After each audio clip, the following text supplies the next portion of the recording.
అంటే రీసెంట్‌గా గూడా ఇటు ఎఫ్‌డీసీ చైర్మన్ ఎవరు 'దిల్ రాజు' గూడా కేటీఆర్ అనవసరంగా ఇండస్ట్రీని రాజకీయాల్లోకి లాగుతున్నారని కూడా చెప్పడం జరిగింది. అన్నారండి వెంకటరమణారెడ్డి గారు.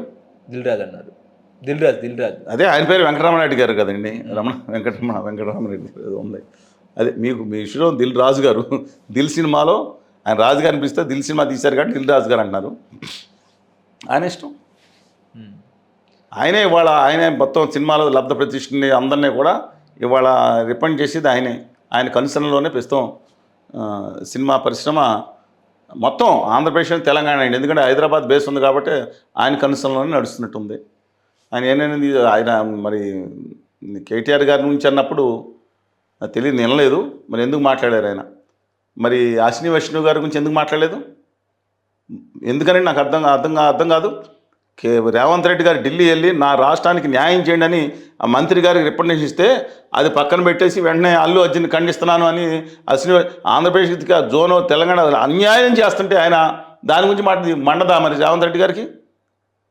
ఆ సంబంధం ఉందా? బండి సంజయ్ గారు అగ్గి మీద గుగ్గిలం అయిపోయారు మా అల్లు అర్జున్కి అన్యాయం జరిగిందని.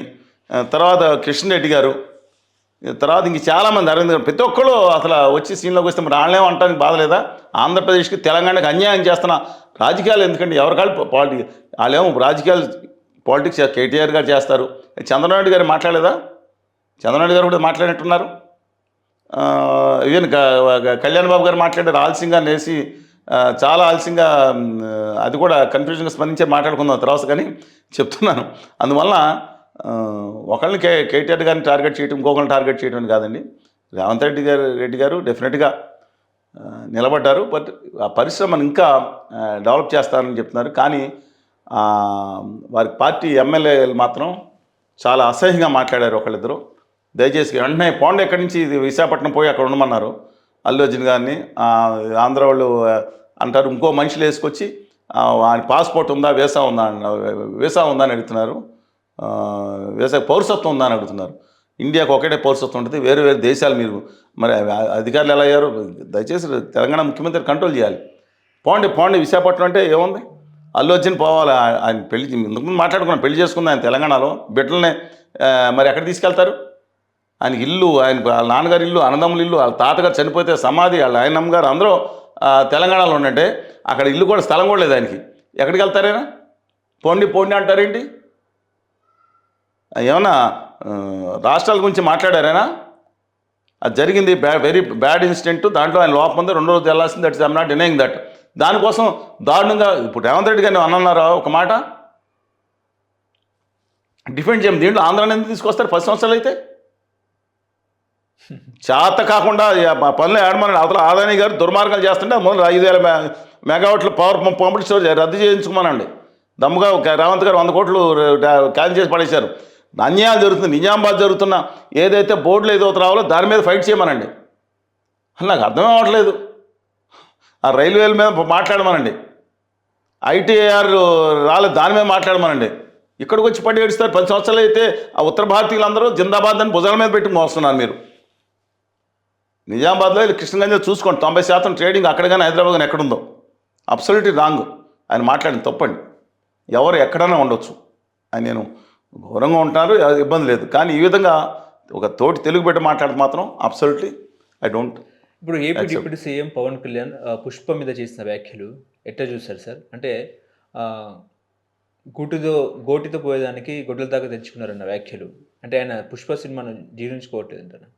బన్నీ గారు ఆయన ఫ్రెండ్ కోసం వెళ్ళి ఎలక్షన్ ప్రచారం చేయలేదు, కనపడి వచ్చారు. అంటే ఇండైరెక్ట్గా ఏదన్నా సరే ఒక్క మాట కూడా ఆయన ఓటేమని కూడా చెప్పలేదండి.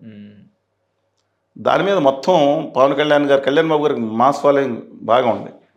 వాళ్ళ అమ్మాయిలందరూ వాళ్ళకేనో యాక్చువల్గా చిరంజీవి గారి అమ్మాయిలు కూడా ఒకప్పుడు వేరే వచ్చేసింది. చూశారు కదా, నాగబాబు గారు వార్నింగ్ ఇచ్చారు కదా గట్టిగా ఆ రోజు.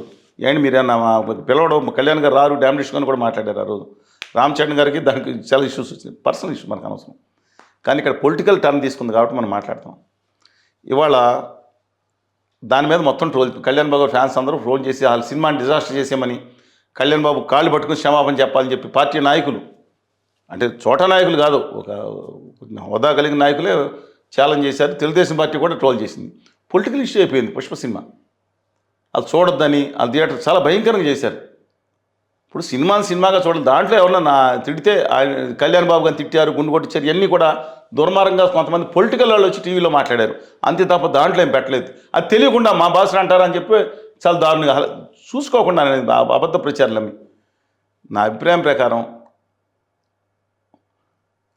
అర్జున్ గారు చేసిన రెండో రోజు పలకరించి ఉంటే అనే మాట నేను ముందే చెప్పాను.